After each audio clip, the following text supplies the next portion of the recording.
Ronald was put into the class as William. Throughout the day he refused to answer to Veronica and refused to curtsy. He initially refused to take part in his playground activity at lunchtime, but he was no match for the dominant prefects and eventually and reluctantly, he skipped. Ronald was one of the first to be dropped off from the minibus after school.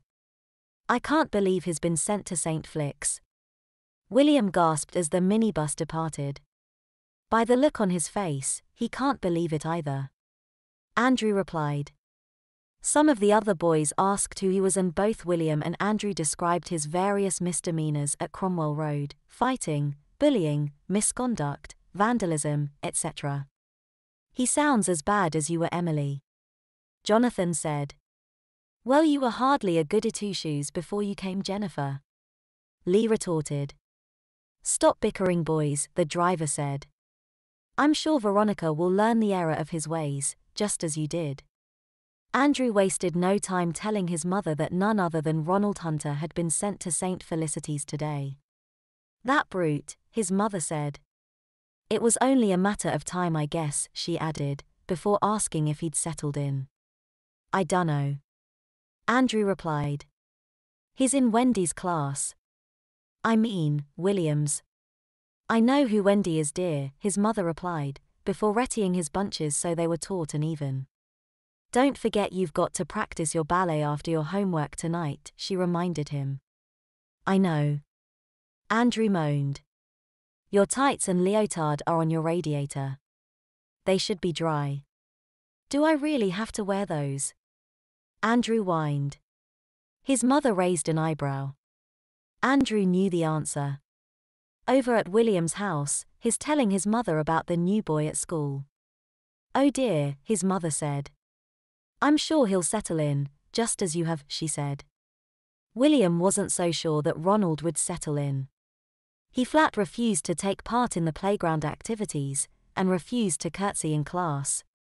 "Has my dance kit been washed?" he asked. "I've got to practice my ballet steps tonight." "It has," his mother smiled. "Thanks, Mum." "Did you play netball again today?" she asked. "No, it was raining so we did gymnastics instead."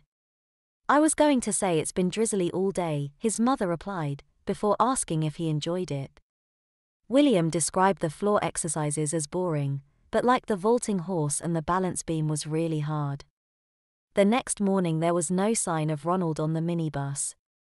He was due to be picked up before William and Andrew told him what had happened.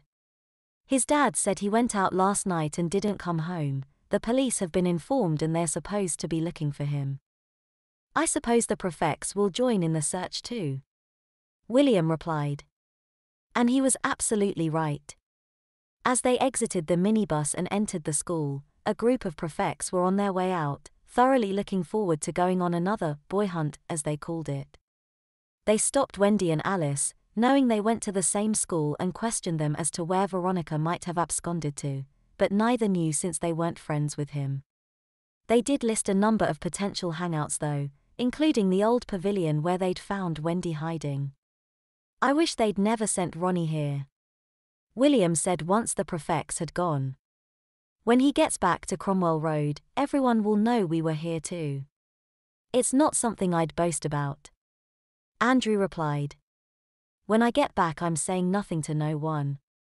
At morning break, there's still no sign of Ronald or the prefects who'd joined in the search, but by lunchtime he's back, sporting a black eye and wearing the St. Felicity's uniform, flanked by 2 chaperones who accompany him everywhere. William and Andrew learned that Ronald had initially been suspended from Cromwell Road for a month, but after 2 days at St. Felicity's, he's already accrued an additional 8 days and is likely to earn himself more. "If we're lucky he'll be stuck here, then we'd be able to keep it a secret." "You reckon?" William retorted. "Miss Colton knows, and I wouldn't put it past her to use us as a threat to the rest of the boys." "I hope not," Andrew replied. "She did say something about keeping it under wraps on Monday at Mrs. Arkwright's," he added, casting his mind back. He couldn't recall her exact words, but she said something about private shame being better than public humiliation. Yeah, but she also said we'd be shining examples of what happens to persistent truants. William reminded him.